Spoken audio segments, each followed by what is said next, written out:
Here I have a box in which there is a great mystery. There are two rulers. One of them is marked in inches, and this one here, it's in centimeters.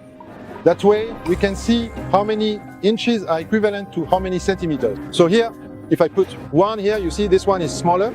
So we can see that, for example, 12 centimeters is equal to 6 inches. You see? Now what's a bit puzzling is that if I take this one and put it in front, suddenly it's this one that's smaller. It changes size. It's crazy.